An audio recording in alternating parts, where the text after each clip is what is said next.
All right, guys, welcome back. Second week of December. As always, today we're going to be looking at the top 5 trending stocks according to StockTwits. Now, before we get started, guys, please like the video and consider subscribing if you've been watching these videos for the past 2 weeks that I've been posting them.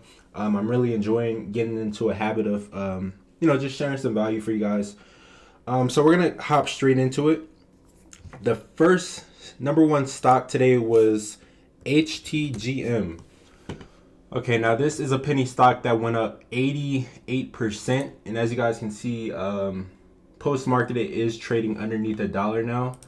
So I'm gonna look at this on the yearly basis, and I'm gonna simply take that IPO candle and the following year candle. You can see that $1.80 level is vital.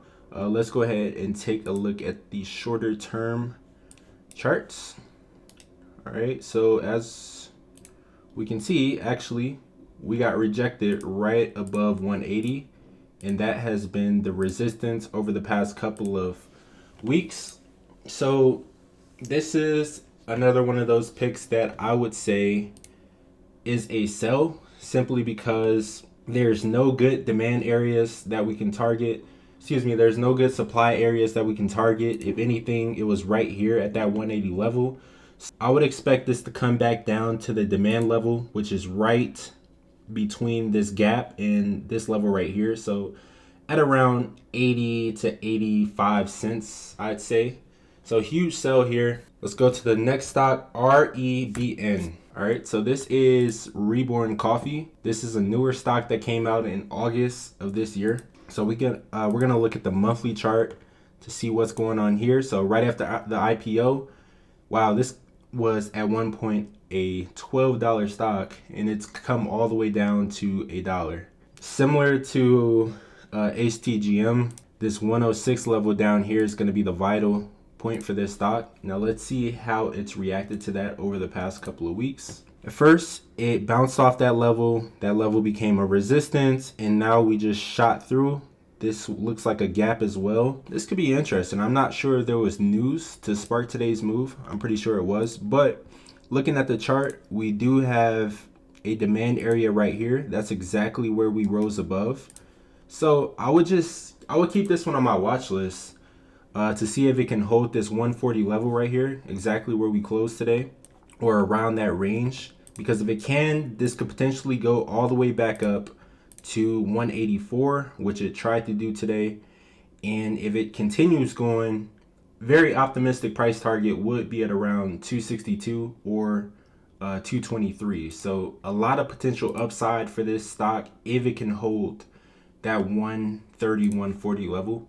All right, so APVO, it's our next stock. So this one is up 12% after absolutely surging today. This one went all the way up to $7 and rejected, gave pretty much all those gains back in a single day.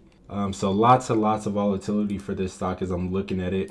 Let's go ahead and look at the long term. So this is a perfect setup right here. This makes it very easy. So at one point this was a $59 stock, came all the way back down to $17. So that $17 level is the only remote level that we can see here. So this is the type of stock that I would simply have to look for a good supply and demand area. We're in a weekly chart right now. We can see here's the highest supply area all the way up at $11. All year this has pretty much been declining at this upper trend line. Then today we just surge and gap above it, but we get a huge price rejection. So maybe this starts to trade within this range of this candle. That's what I'll be on the lookout for. But for now, let's see what happens at 347. If it rejects that level, then this is probably going to go lower. If it holds that, then maybe it starts to trade in this range between 347 and 688. And from there, maybe it gets up to supply. But that's a difficult one. Next, we got HCTI. So this one surged 121% at the close, and it is once again trading higher at the in the post-market trading. All right, so let's see what's going on here. This is a newer stock that came out in 2021.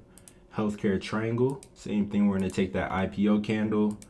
Now the 0.73 level, we're trading significantly underneath. But once again, that acted as a support until it didn't. Then we collapsed all the way down there. So I would want to see this trade for the next couple of days to see what happens at this level right here. Do we start to build a base above it, or do we simply decline? I'm more inclined to say that it'll probably drop beneath, because look how oversold the RSI is, and look what happens when we get to those high peaks. Stock either consolidates and crashes, consolidates, crashes. So maybe we consolidate here and then we get that move up or move down. All right, last but not least, let's take a look at HARP. HARP. All right, so HARP went up nearly 200% today, and this one is actually holding on to its gains. So I know a lot of people are going to have their eyes on this one. All right, so that 755 level is what I'm going to keep my eyes on. We don't have a significant support underneath here, so this stock is kind of just trading on an island. But we drop our time frames, we can see lots and lots of momentum over the past 2 weeks. We have a demand zone right here. We built a supply zone right here, gapped above it. So the next target would probably be 755, because there's really nothing else that we can target underneath here. Unless we go down to the shorter time frames, I'm sure that there's a few pit stops that we might take, but I would keep my eyes on 755. This might be like a multi-day runner. Especially if I take this specific candle right here. 170 was the first level. Next, we're going to have 469. And from there, maybe this one can rise all the way up to 16. You know, there's a lot of potential upside for this one. So as you can see, that level is right at that 16 level. So yeah, very interesting. This is HARP. A lot of people are going to keep their eyes on this one. Look at all this momentum.